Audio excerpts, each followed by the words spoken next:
Life doesn't get much better than this, and it's likely you'll have fond memories of this for the rest of your lives. My name is Justice Eileen Moore. Along with my colleagues, Justice Richard Feibel and Justice David Thompson, I sit on the California Court of Appeal.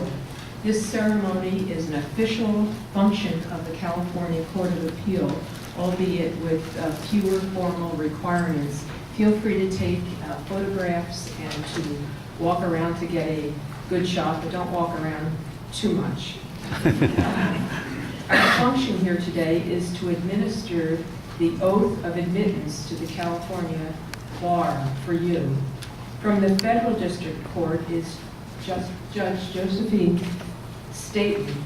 Judge Staten will administer the oath for admittance to the practice in the United States District Court for the Central District of California. Addressing you will be three bar leaders.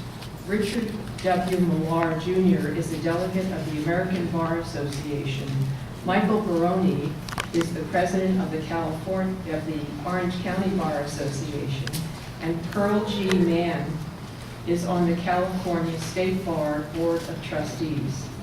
From the Committee of Bar Examiners is Erica Hiramatsu, who will provide the official report of certification of your fulfilling the requirements of the bar examiners. Justice Thompson will call the roll. That is, he will announce the names of those who successfully passed California's rigorous bar examination. He will also state the name of each person's law school. When he calls your name, please remain standing, and after all your names have been called, I will administer the oath to you. Even after I administer the oath to you, remain standing, and Judge Staten will administer the federal oath to you. After the oaths, you may be seated, and Justice Feibel will deliver some closing remarks. First, we'll hear from Richard Millar from the American Bar Association.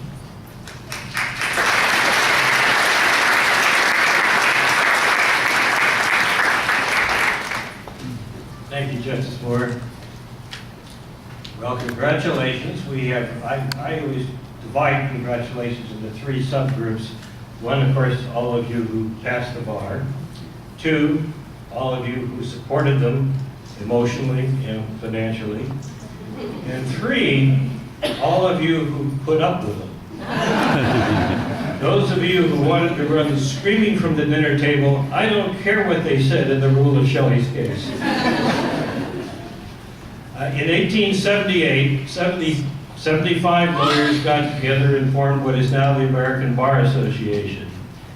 At 400,000 members, it's the largest volunteer organization of its kind in the world. It passes the model rules, which become the model rules of almost all of the states. Its resolutions become acts of Congress. It accredits law schools, as you probably found out. It offers continuing education in every single matter that you could possibly imagine. The section of litigation is 60,000 members, and they have wonderful programs for you. One of the particular advantages is perspective. Here you can go and find out what lawyers in Virginia, Maine, Texas, so forth, how they practice and how that will influence your practice. So I'd like you to join the American Bar Association and leave you with one other thought. Just remember, you never learn anything when you're talking.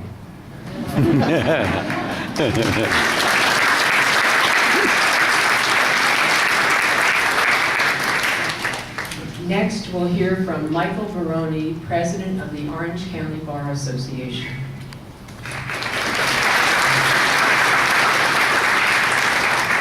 I'll tell you about Mr. Millar. He writes a very funny column in the Orange County Lawyer magazine on Millar's jurisdiction, so definitely look at that. I want to say profound congratulations to everyone here. You've passed the country's toughest bar exam, and I can say everything gets easier from here on in my opinion. I passed two, New York and California, and to me, your most miserable experience as a lawyer is definitely over. I would never want to repeat the bar exam myself. You're entering the most critical profession in the United States, lawyers are in a sacred position of trust. You're the watchdogs and the gatekeepers, and you safeguard people's rights and liberties. You need to be champions of our Constitution. If not you, then who, right? You're the ones who will help people through their most difficult problems. Now, I've always been an in-house counsel in my 24 years. Started in New York at a media company, then a book publisher, then Lehman Brothers, then an internet infrastructure company, a giant German manufacturer, and now at a large amusement park company. And I'll tell you that the best moments for me as a lawyer, and the things that made me a better lawyer, were the worst, most horrible situations I always faced, because that's what honed you as a real legal warrior. So I tell you, embrace those challenges and proactively seek them out. That's the way you keep improving. There's a quote from Henry Ford that I always loved. It says, "When everything seems to be going against you, remember that the airplane takes off against the wind, not with it." And it's very true. I was a javelin thrower in college, and I learned about the physics of the fact that when you throw the javelin, you want to win right in your face. It seems counterintuitive to me at the time, but that's how you get your greatest lift and distance. Right? So law to me should be very fun, intellectually fascinating always, and personally very rewarding. But that really requires that you engage in it with real passion, always with a focus of doing honorable work to help other people, your clients that you're serving, and making sure that you're not ground up by your job, which happens to a lot of lawyers. It's the most stressful profession in the United States. It's consistently, number one as a lawyer. Many lawyers are definitely miserable, but I find that's because they're often too boxed in and too zeroed in on just their own job and what they're doing. So, my answer to all of you is Orange County Bar Association. I would not be nearly the lawyer I am without it. Almost all the contacts I've made have come through the Orange County Bar Association, but it's also what's helped me to stay very cutting edge. The Orange County Bar was founded in 1901. We've got nearly 9,000 members now, 27 sections in every different area of law, entertainment, real estate, wills, trust estates, etc. 16 committees, so you can do things like draft new legislation. You can be on the editorial committee of the magazine. We've got numerous charitable events, and we've got about 20 community outreach events. We just had adoption, we did beach cleanup, a lot of pro bono work opportunities. Social events and mixers are a lot of fun. Would you think that the Orange County Bar would go to places like Tahiti and Sicily and Iceland? That's another good reason to be a part of that group. And you get to go with judges on these trips. That's especially fun. You can even find mentors and be matched with a mentor, which is a huge help, particularly if you don't have that kind of situation at your workplace. Young Lawyers Division, we have Colin here, who heads that up, 700 members, extremely fun group, everything from tiki cruises to Bad News Barristers baseball team. And in my opinion, the Orange County Bar helps keep you healthy and happy and fun to work, because you need to get out of your normal grind every once in a while and be around new people and new situations and learn from your colleagues. Great networking, obviously, constantly helps you to stay cutting edge as opposed to staying still in your job. And I think that as lawyers, always strive to breathe life into your practice, or you really start to love it. My final message is live with unimpeachable ethics and integrity. The slightest thing as a lawyer can really hurt you for you if you ever act out in a bad way, and that stays with you. I've heard people talk about, oh, this is what this guy did to me 20 years ago, and that goes around Orange County. Keep your kindness and your humility in all you do. And we talk about civility and bias a lot, but really take it to heart as to what that means in terms of treating other people well. Thank you, God bless, and congratulations.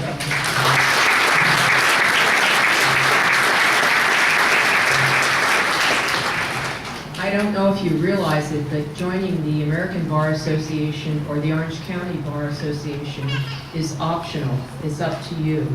Not so for the State Bar of California. And it's very interesting when you join the local bar association. That is, if you have something within you where you want to help others and be involved with your community, the Orange County Bar Association has been very active. so far as homeless issues, veterans issues, and many other issues, and you really can perform a significant service to humanity. And joining the American Bar Association for me has been a very different experience. That is, learning so much from how other states and other communities do what we're trying to accomplish at the same time. And now we have Pearl Mann from the California State Bar Board of Trustees.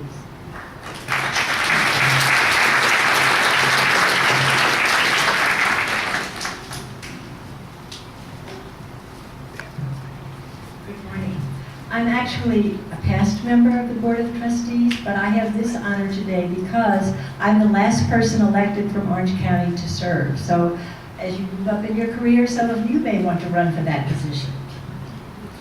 So it's my honor and pleasure to congratulate all of the people who will be sworn in as new lawyers this morning, and to the family and friends who supported you to get you here. Welcome to practice in our noble profession. It will change your life because you'll have the power to do so much good for so many people.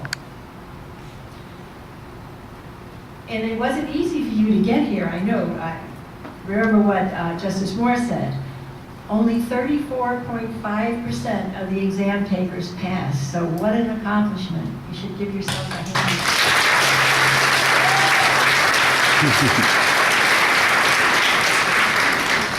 Unlike the ABA, the OCBA, and various specialty bars, many of which I am a member of, the State Bar of California is not a bar association or a trade association.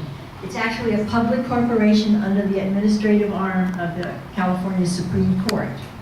When we pay our dues, we're paying for our license, because the State Bar's primary function is to admit and regulate lawyers. Despite what you read in the media, 70% of our membership dues are used to discipline slightly more than 1% of the over 250,000 lawyers in California. Unfortunately, some of the 1% hurt or take advantage of numerous clients.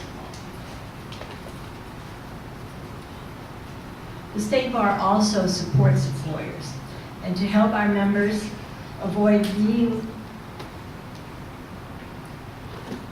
part of that 1% who are disciplined, the State Bar offers some of the following: an ethics hotline, rules of professional responsibility, continuing education classes, a directory of practicing attorneys, and for information about these and other offerings, you should check the State Bar website at calbar.org. You probably checked it to find out whether you passed, so you know it.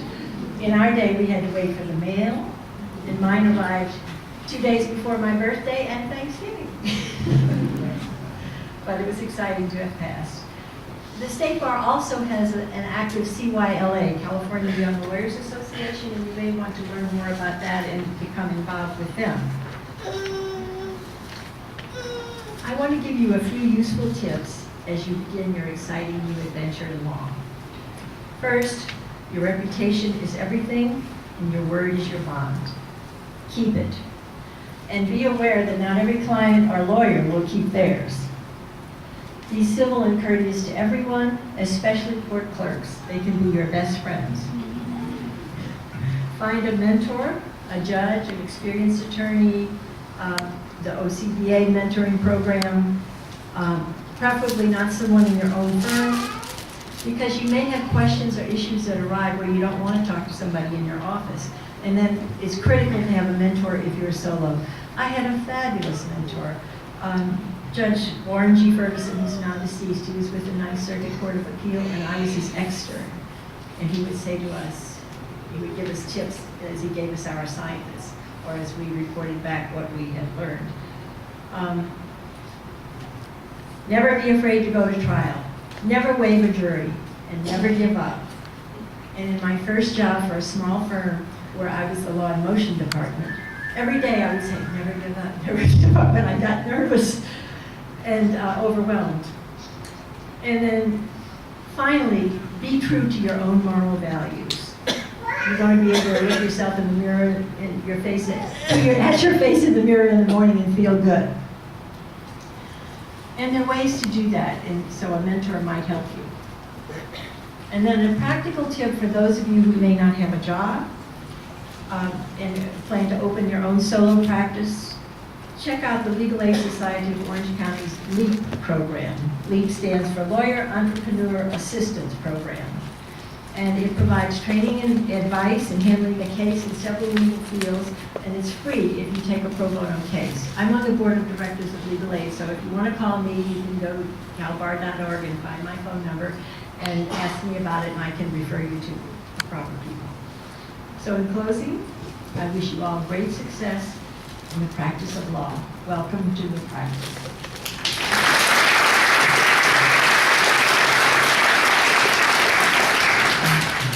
From the Committee of Bar Examiners, Erica Hiramatsu.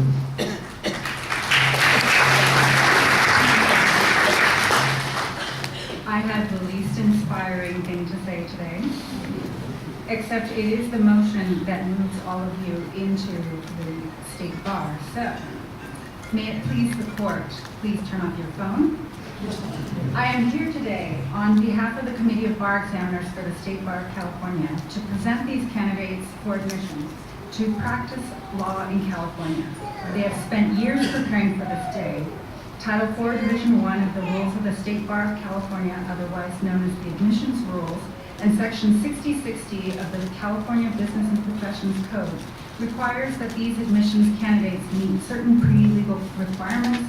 They complete an education in law, they be found to be of good moral character, they pass a professional responsibility examination, and that they pass the California Bar examination. They have met all of these requirements, for which they should be congratulated. The admissions rules require these candidates, after having met all these requirements, to be certified to the Supreme Court of California by the Committee of Bar Examiners as eligible for admission. They have. And upon motion of the committee, the Supreme Court of California has ordered their admission to practice law in California upon taking their prescribed oath. They are before you for that purpose, and it is an honor for me to present them to you for taking the attorney's oath of office. Thank you, Ms. Hiramatsu. Justice Thompson will now read the roll. Remember to stand up when he calls your name and remain standing for both the state oath and the federal oath. Good morning. Congratulations to all the successful applicants. I'm going to call the names of the individuals, and I'll do my best to pronounce your name correctly. I apologize in advance if I get it wrong. Nader Adley from Oak Brook College of Law. Sania Ahmed, George Washington University. Damoun Aliyazdi, Trinity Law School. Diego Aviles, Santa Clara Law School. William Bennett, Quinnipiac University. Katerina Boras, University of San Francisco. Anthony Bui, Notre Dame. Grace Cara, California Western School of Law. Anna Castro, Thurgood Marshall. Paige Clark, John Marshall. Kevin Camino, Gonzaga Law School. Frank Chatsipancios, Whittier Law School. Andrew Deepbond, UC Davis. Grant Downing, UC Hastings. Cherianne El-Rawi, Trinity Law School. Ellie Kasemi, Trinity Law School. Tillman Heyer, UC Irvine. David Ignach, University of San Diego. Emily Ikuda, University of Southern California. Camelia Imani, UC Davis. Grant Johnner, Golden Gate University. Radha Kansagra, University of San Diego. Albert Kim, Pepperdine University. Sarah Kyriakides, University of Cincinnati. Megan Leone, McGill University. Italia Lima, John Marshall Law School. Brittany Marksbury, USC. Michael Mashburn, Loyola Law School. Nicholas McNally, Western State. Andrew Mikaraset, USC. Hassan Okulis, American University. Lou Patrick Navales, Western State. Christina Navarro, University of San Francisco. Jennie Winning, Cal Western. Wong Win, Chapman University. Janice Desor, George Washington. Michael O'Byrne, Michigan. Kimberly Orr, Brigham Young. Jody Pace, Trinity Law School. Lauren Patterson, Georgetown. LaToya Pittman, University of Baltimore. Carrie Rader, Trinity Law School. Daniel Richards, University of Washington. Olivia Saladino, University of San Diego. Kelsey Schuchert, UC Irvine. Aliza Siddiqui, Western Michigan University. Tyler Smith, Suffolk University. Jose Valdez Diaz, Western State. And Julianne Wallen, Pepperdine. Is there anybody I missed? In the back. Mark Nelson? Yes. Welcome. Congratulations.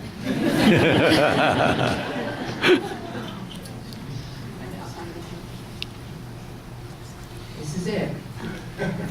Raise your right hand, please, and repeat after me. I state your name. Solemnly swear or affirm. That I will support and defend the Constitution of the United States. And the Constitution of the State of California. Against all enemies, foreign and domestic. That I will bear true faith and allegiance. To the Constitution of the United States. And the Constitution of the State of California. That I take this obligation freely. Without any mental reservation. Or purpose of evasion. And that I will well and faithfully. Discharge the duties. Upon which I am about to enter. As an officer of the court. I will strive to conduct myself. At all times. With dignity. Courtesy. And integrity. Congratulations.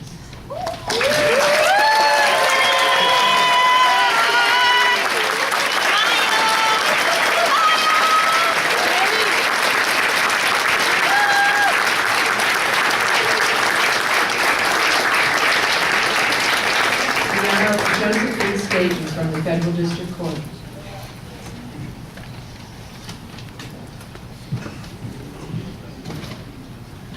All right.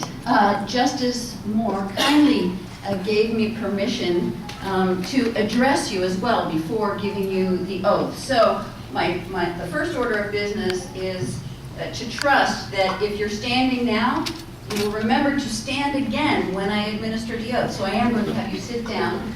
Those of you who are taking pictures, you might as well sit down because it doesn't look any different if you take a picture of someone taking a federal oath or a state oath.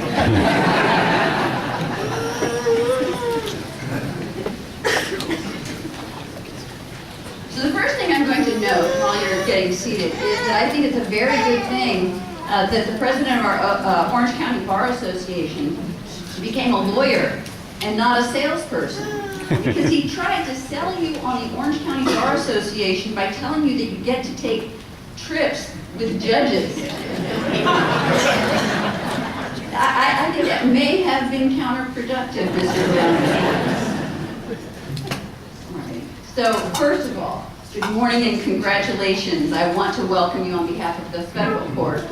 We are here as guests of the State Court of Appeal, and so I very much appreciate being able to administer the federal oath today. We know how hard you have worked to get here. You kept your nose to the grindstone in college and you got into law school at some point, maybe even after working in another career. You kept your nose to the grindstone in law school and you graduated. You kept your nose to the grindstone and you passed the bar exam. But every once in a while, and today is one of those days, you get to lift your nose from the grindstone and think about this as Pearl Mann noted earlier, as a noble profession, right? Not just a job. And you may be familiar with the line from Shakespeare, I think it's from Henry VI, Part 2, where one of the characters says, "First thing we do, let's kill all the lawyers." And you just laughed. Okay, we're going to get back to that in a moment. Okay. That one line has created such turmoil and debate. Why? What does it mean? Well, one reading of the line lends itself to the interpretation that in a utopian society there wouldn't be any lawyers. Right? It's the negative view of lawyers. Lawyers are ambulance chasers. Lawyers are those who hold justice hostage to high fees. Right? But there's another interpretation that I think is more consistent with reality, and it's also accepted by many scholars, and that is that the character speaking the line is the henchman of someone who is leading a rebellion. And they know that the lawyers are the ones who would maintain the rule of law. So if you want to avoid the rule of law, the first thing you do is you get rid of all the lawyers. Now, but the question is, the real question is, why do so many people laugh or applaud when they hear that line from Shakespeare? So I think that you should make it your endeavor as a lawyer to make sure that the next generation would not understand why anyone would laugh at that line. So some of you know where your career is headed. Maybe others of you have no idea what your future holds. But some of you may turn out to be prosecutors, working to do justice for society and victims of crime. Others of you may be criminal defense attorneys, ensuring the preservation of constitutional rights and thereby ensuring the continued liberties of everyone. Maybe some of you will be civil attorneys representing corporations who are trying to grow their business. Whatever your path, I recommend that you always keep the thought that this is a noble profession. Somewhere, keep that thought in the back of your mind, because if you do that, you are more likely to treat opposing counsel with civility and with courtesy. You're more likely to make the ethical choice when faced with a dilemma. You're more likely to prepare thoroughly before your appearance in court. And I have to tell you, I very much appreciate it. In short, it's more likely that you will maintain this as the noble profession that it is. So now I come to the point where I face a dilemma. You see, you just heard that wonderful, beautiful state oath, but I have to administer the federal oath. And it's somewhat awkwardly phrased, so I have to make a decision. My instinct is to take a red pen cross out some of the words and put in my own that I would like better. But in the interest of making sure that you really do become members of the federal bar, I'm going to refrain from doing that. So when you hear the term demean in the oath, just in your own mind, substitute the word comport myself, all right? So with that, please remember if you were standing before, and stand again, and raise your right hand to be standing with the federal bar.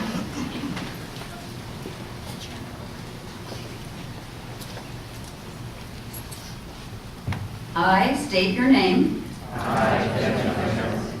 Do solemnly swear or affirm. That I will support and defend. The Constitution of the United States. That I will bear true faith and allegiance. To the government of the United States. That I will maintain the respect. Due to the courts of justice. And judicial officers. And that I will demean myself as an attorney. Proctor. Advocate. Solicitor. And counsel of the federal court. Uprightly according to law. So help me God. And congratulations, you are all admitted to the...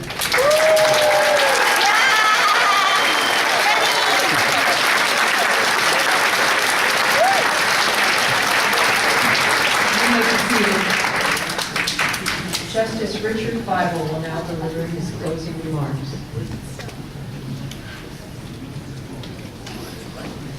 Thank you, Justice Moore. Good morning and welcome.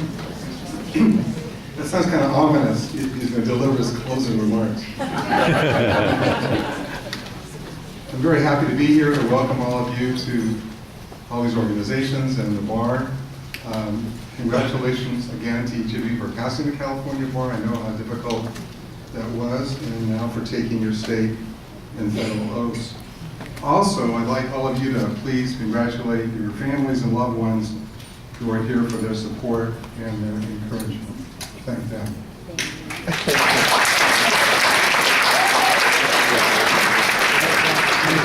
So I'm trying to give you a preview of what I'm going to talk about today. Part one, and you notice some continuing themes here. I'm going to talk about civility and ethics and the practice of law. And part two is sort of a bigger picture of your place in society as a lawyer with special skills and opportunities. So I've practiced law for 30 years. I've been a judge for 17. So that's my perspective. And I, like Justice Moore, I actually do remember taking my oath as a lawyer. If you do the math, that was really a long time ago. But this really is the first day of the rest of your lives. An important milestone for you in the development of your reputation, for your legal skills, and for ethics.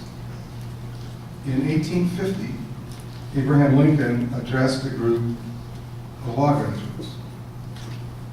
It was a very short speech, shorter than mine. What he said was, resolve to be honest at all events. Resolve to be honest at all events. So here he was in 1850, talking to recent law graduates, and that was his advice. It's an important lesson for you in your career as a lawyer. Take it to heart. Your life and career will be more successful and personally rewarding if you practice law with integrity and the highest ethical standards. Your colleagues, your clients, adversaries, and courts will respect you, and you will enjoy well-deserved and well-earned credibility. The public, too, will benefit because the reputation of the legal profession itself will be enhanced. Recently, the Orange County Bar Association adopted its own civility guidelines to be followed by its members.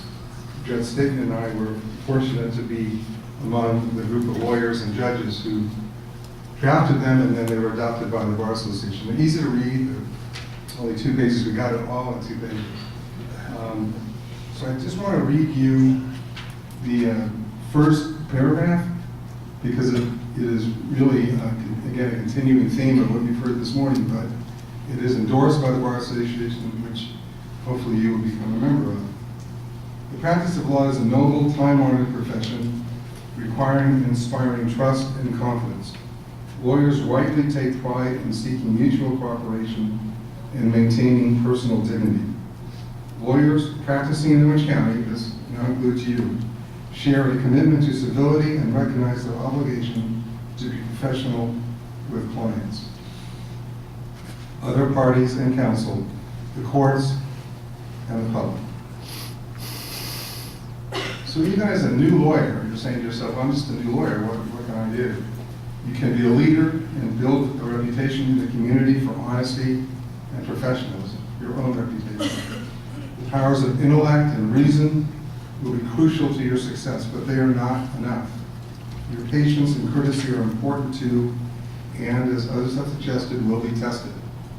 Over time, if you maintain ethical conduct and civility, you will earn a reputation in the community as a person and a lawyer who can and will be trusted. I practice law and I aspire to these same goals. I believe you can achieve these goals and at the same time represent clients vigorously and yes, tenaciously. You can be an effective advocate to put things aside and maybe even delete them, but from time to time, you get something that's really meaningful. So I got this book of all places from the School of Law in University of Arkansas in Little Rock. And there's an article in it that really struck home.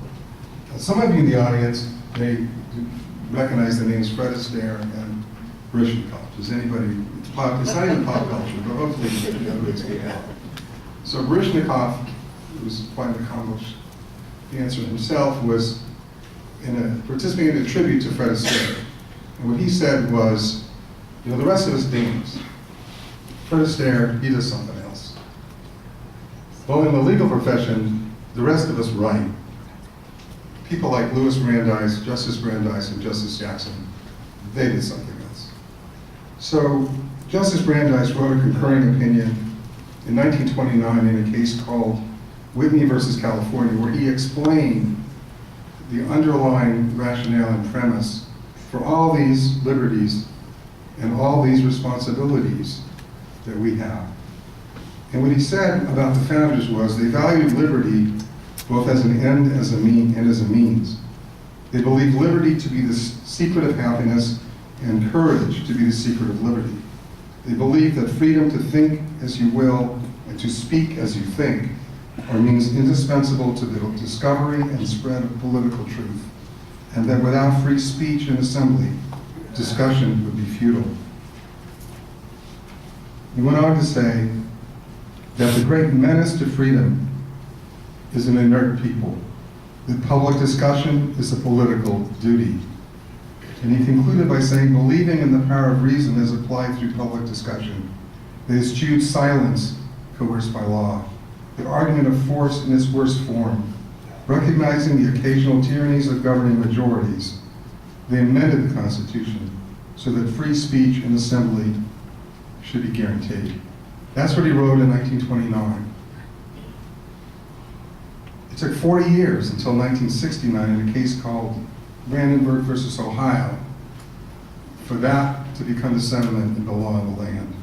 In that case, the court held that a statute which purports to punish mere advocacy and to forbid assembly with others merely to advocate the desired type of action is unconstitutional.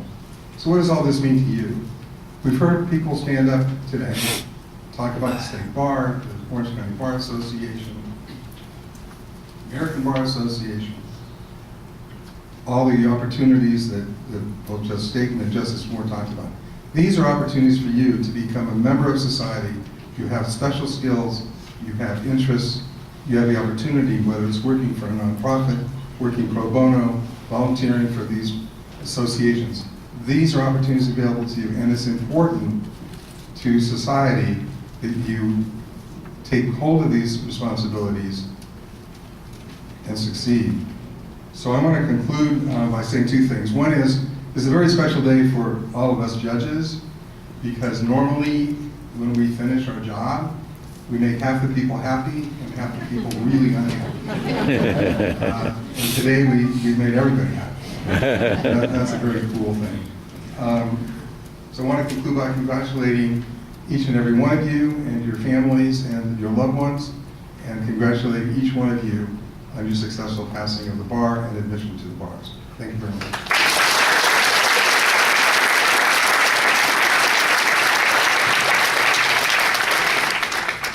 Listen carefully. Court is now adjourned.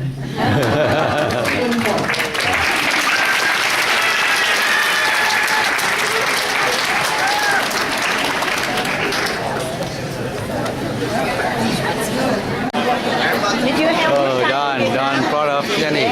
He called in to congratulate Jennie. Very cool. This is ông ngoại, grandpa of Jennie.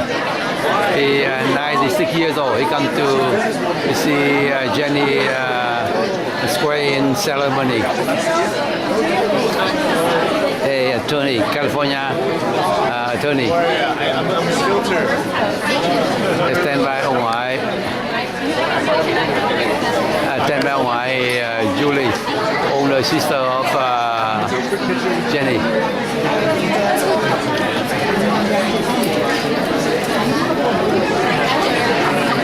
Đây ông ngoại Julie,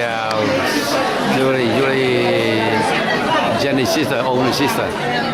On the camera, Don. Okay, say something, Don. Say something. Say something, Don. Here, Don from Australia, Melbourne, Australia. He called in to congratulations Jennie. Woo, here Jennie, Jennie. Yeah. Ê, kiếm vợ Việt Nam rồi, kiếm bạn gái Việt Nam rồi. Yeah. Được không? Được. Yeah, quận 5 á. Yeah, Derek, close friend of Don. He is from kindergarten. Third grade. Tofu owner. No, not yet. Yeah. Hey, your dad should make a YouTube video log. Yeah, Derek, close friend of Don. Friend of the lady, some girl there, close friend of Jennie. Bye. Okay, thank you.